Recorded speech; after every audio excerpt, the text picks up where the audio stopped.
আপনি মনে করতেছেন যে আমার বেশি সন্তান হলে আমার অভাব হবে, দুঃখ হবে, কিছুই না। আমার দিকে লক্ষ্য করে দেখেন, আমার কিন্তু আমার বাপের এক কাটাও সম্পদ নাই, ভ্যান চালায়, মাটি কেটে খেত। এখন আমরা 3টা ভাই, একটা বোন, সবাই আল্লাহর রহমতে এমন সুখে আছি, এমন ভালো আছি, যা আগেকার মানুষেরা মানে এটা গ্রহণই করতে পারে না, এমন একটা অবস্থা। আমার যেই বাপ সাইকেল কিনতে পারে না, সেই বাপের সন্তানেরা আজকে 1.5 লাখ 2 লাখ টাকা দামের মোটর সাইকেল নিয়ে ঘুরে। যদি আমার বাপ বলতো যে আমি আমার বউকে ভাত দিতে পারি না, আমি সন্তান নেব না, তাহলে আজকে আমাকেও এই জায়গায় পাইতেন। আমি কোথা থেকে হইতাম? আল্লাহ রাব্বুল আলামিন বলেন, রে বান্দা, তোমাকেও আমি রিজিক দেই, তোমার সন্তানদেরকেও আমি রিজিক দেব। ওয়ালা তাকতুলু আওলাদাকুম মিন ইমলাক, দরিদ্রতার ভয়ে, অভাবের ভয়ে তোমার সন্তানদেরকে তুমি হত্যা করো না। সন্তানদেরকে যেভাবেই হোক গর্ভের ভিতরে যদি কেউ নষ্ট করে ফেলে হারাম, আর গর্ভপাত হওয়ার পরে যদি কোনো সন্তানকে কেউ হত্যা করে, এটা হলো পেশারযোগ্য অপরাধ, শাস্তিযোগ্য অপরাধ। হর হামেশাই আমাদের দেশে আজকে গর্ভের সন্তানদেরকে আমাদের দেশের মেয়েরা নষ্ট করে ফেলতেছে। এই কারণে আল্লাহ পাক আমাদেরকে সন্তান হত্যা নিষেধ করেছেন। এটা হলো এই আয়াতের 3 নাম্বার বিষয়। 1 নম্বরে হলো লা তুশরিকু বিহি শাইআ, আল্লাহর সঙ্গে কোনো কিছুকে শরীক করো না। 2 নম্বরে ওয়াবিল ওয়ালিদাইনি ইহসানা, তোমার পিতামাতার প্রতি তুমি ইহসান করো।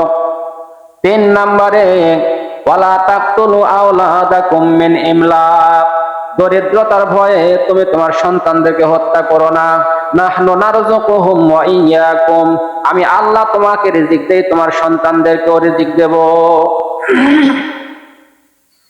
এমনও একজন সন্তান, সে বাপের খায়, চুল যে কাটবে, সে চুল কাটার টাকাটাও বাপের কাছ থেকে নেওয়া লাগে। এরকম সন্তান আছে না? বাপের সন্তানের উপরে খুব রাগ, সন্তানকে আমি সংসার ধরাতে পারতেছি না, কোনো কাজ করে না, সন্তান জন্ম দিয়ে আমার মানুষকে লাভ কি হচ্ছে। এখন ওই এলাকার এক মুরব্বীর কাছে গেছে যে আমার সন্তানের তো এরকম অবস্থা, কোনো কাজ কাম করে না, কোনো কথাই শুনে না। মুরব্বী করেছে, আমি বুদ্ধি দিলে বুদ্ধি নেবে? বলে হ্যাঁ দেন।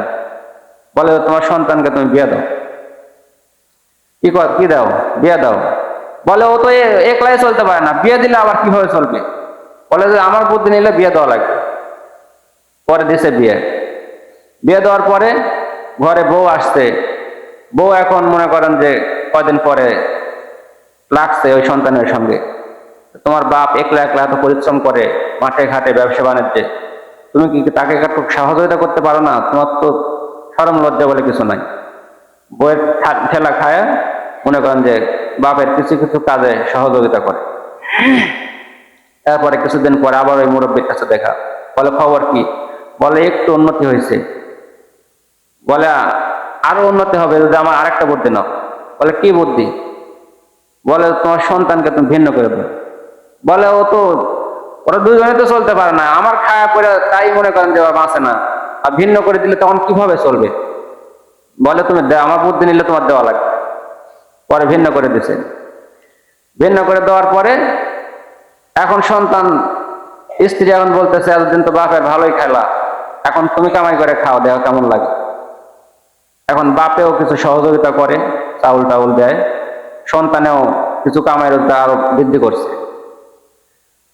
এইভাবে চলতেছে। বলে কি খবর? বলে যে চলে, মানে আমার একটু সহযোগিতা করা লাগে, একাই চলে, কিছু সহযোগিতা করা লাগে। বলে এখন আরেকটা বুদ্ধি দিব। বলে কি? বলে ওই সহযোগিতা করাও বন্ধ করে দাও। সহযোগিতাও করা বন্ধ করে দিয়েছে। এবার তার বিবির পেটে আবার বাচ্চা। এখন ওই সন্তান তার কর্মর গতি এমন ভাবে বাড়াইছে যে এখন তার ইনকাম সোর্স বৃদ্ধি হয়েছে, তার টাকা পয়সার উন্নতি হয়েছে। সে এখন নিজেও চলে, স্ত্রীকেও চালায়, তার সন্তানকেও চালায়, আবার বাবা মাকেও কিছু সহযোগিতা করে। এই কারণে সন্তান যদি বেশি হয় তাহলে আমাদের ধর্মীয় লাভ, সামাজিক লাভ, রাষ্ট্রীয় লাভ। আল্লাহ রাব্বুল আলামিন বলেন, ওয়ালা তাকতুলু আওলাদাকুম মিন ইমলাক, তোমরা তোমাদের সন্তানদেরকে হত্যা করো না। সন্তান যদি বেশি হয় তাহলে আপনার ধর্মীয় কি লাভ? সন্তান যদি বেশি হয় সামাজিক লাভ তো বুঝলেন, ধর্মীয় কি লাভ হয়? সন্তান যদি বেশি হয় তাহলে ধর্মীয় লাভ হইল মৃত্যুর পরে আপনার যদি 7টা সন্তান থাকে, মৃত্যুর পরে কোনো না কোনো সন্তান আপনার জন্য দোয়া করবে। ধর্মীয় লাভ হইল আপনি যখন বৃদ্ধ হবেন আপনার 7টা সন্তানের ভিতরে একটা না একটা সন্তান কিন্তু অবশ্যই ভালো হবে, সেই সন্তানটা আপনাকে খাওয়াবে, সেই সন্তানটা আপনার খবর নেবে। কিন্তু ধর্মীয় ভাবে এই 7টা সন্তান, বেশি সন্তানের লাভ হইল আপনার বৃদ্ধ বয়সে লাভ, মৃত্যুর পরে লাভ। আর যদি একটা সন্তান হয় বা 2টা সন্তান হয়, একটা সন্তান যদি আপনি নেন, কম ছোট পরিবার করার জন্য যদি আপনি একটা সন্তান নেন, আপনি যদি কবরে চলে যান আর এই সন্তান যদি ইয়াবাখোর হয়, গাঞ্জাখোর হয়, জেনাকারী হয়, তাহলে চিন্তা করেন কবরে যাওয়ার পরে আপনার কি অবস্থা হবে। সন্তান 1টা 2টা সন্তান নিলেন, নেওয়ার পরে আপনার এই একটা সন্তানই মনে করেন যে খারাপ হইল, তখন আপনার দুঃখটাকে দেখবে। তখন বৃদ্ধ বয়সে আপনার কি হবে আর মৃত্যুর পরেই আপনার কি হবে। এই কারণে আল্লাহ রাব্বুল আলামিন বলেন, অভাবের ভয়ে, দরিদ্রতার ভয়ে তোমরা তোমাদের সন্তানদেরকে হত্যা করো না। এটা হলো 3 নাম্বার। 4 নাম্বারে ওয়ালা তাকরাবুল ফাওয়াহিশা মা যাহারা মিনহা ওয়া মা বাতান। 4 নাম্বারে আল্লাহ রাব্বুল আলামিন বলেন, ওয়ালা তাকরাবুল ফাওয়াহিশা, তোমরা ফাহিশার নিকটবর্তী হয়ো না, মা যাহারা মিনহা ওয়া মা বাতান, ফাহিশা কাজ গোপন কিংবা প্রকাশ্য, যে কোনো ফাহিশা কাজে তোমরা নিকটবর্তী হয়ো না। 4 নাম্বার বিধান। আল্লাহ পাক বলেন, প্রকাশ্য কিংবা গোপন কোন রকম ফাহিশা কাজের মধ্যে তোমরা নিকটবর্তী হয়ো না। এখন ফাহিশা কাজ কি? ফাহিশা কাজ হলো লোকচক্ষুর অভাবে, লোকচক্ষুর ভয়ে আপনি যেই কাজ করতে পারেন না আরেকজনে সেই কাজ করে, নির্লজ্জ যে কাজ, সেটা হলো ফাহিশা। ফাহিশা কাজ মানে পরনারীর দিকে কুনজর দেওয়া, ফাহিশা কাজ মানে পর্নোগ্রাফি, ফাহিশা কাজ মানে নারী পুরুষ পার্কের মধ্যে ঘোরা, চিপায় চাপায় গিয়ে বসা, ফাহিশা কাজ মানে মোবাইল ফোনে খারাপ বাক্য আলাপ করা, ফাহিশা কাজ মানে চোখের গুনাহ, ফাহিশা কাজ মানে কানের গুনাহ, ফাহিশা কাজ মানে অ্যান্ড্রয়েড মোবাইল। আগেকার জামানায় লক্ষ্য করে দেখতাম, আগেকার জামানায় কোনো মানুষ যদি গ্রামের মধ্যে কিন্তু ভিসিআর টিভির সিডি আনতে পারতো না, মাঠের মধ্যে গিয়ে তারা ভিসিআর টিভি সিডি দেখতো, তারপরও তারা খাওয়া লাগতো। কোন সন্তান যদি সিনেমা হলে যাইতো, আব্বা আম্মার ভয়ে ওই সন্তানের বাড়িতে আসার সাহস পাইতো না। সন্তান মামার বাড়ি যাইতো, খালুর বাড়ি যাইতো, ফুফুর বাড়ি যাইতো, তারা এসে আব্বা আম্মাকে বুঝাইতো, এইবার কামনে মাফ করে দাও, তোমার সন্তান আর কোনোদিন হলে যাবে না, তোমার সন্তান আর কোনোদিন হলে যাবে না। আর এখন সিনেমা হল হলো মোবাইলের মধ্যে, সিনেমা হল, পর্নোগ্রাফি হলো মোবাইলের মধ্যে, মোবাইলের মধ্যে সমস্ত খারাপ কিছু। ওই সন্তানে এখন মোবাইল লওয়ার জন্য বায়না ধরে, মোবাইল না দিলে স্কুলে যাব না, মোবাইল না দিলে বাড়ির কোনো কাজ করবো না। আগে যে মামা খালুরা আপনার কাছে এসে বলতো তোমার সন্তানকে মাফ করে দেওয়ার কোনোদিন হলে যাবে না, আজকে সেই মামা খালুরাই আপনার কাছে এসে বলবে সন্তান বড় হয়েছে, একটা মোবাইল দিলে কি হবে। জামানাটা কেমন হয়ে ঘুরছে দেখেন। আগেকার যুগ কেমন ছিল আর এখনকার যুগ কেমন হয়েছে।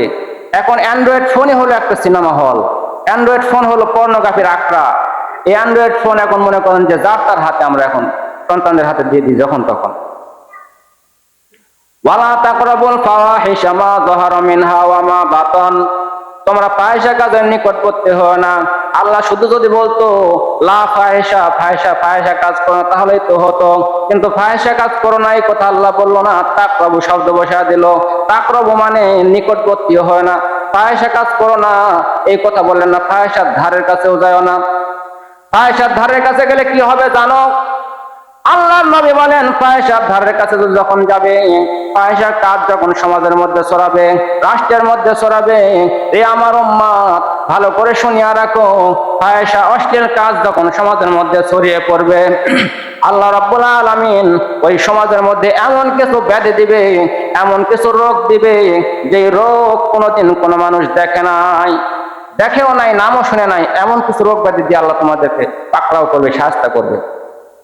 সম্মানিত উপস্থিতি, আমরা সূরাতুল আনামের 151 নম্বর আয়াতের 5টি বিধান নিয়ে কথা বলতেছি।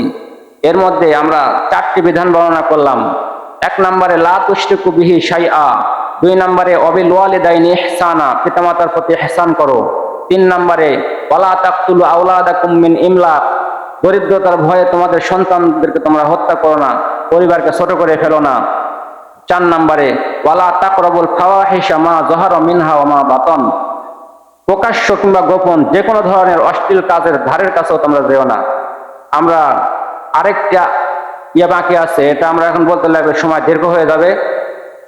আল্লাহ তৌফিক দিলে আগামী জুমায় বয়ান করব। এতক্ষণ যা বললাম আমি সহ আমাদের সকলকে আল্লাহ আমল করার তৌফিক দিন, বলেন আমিন।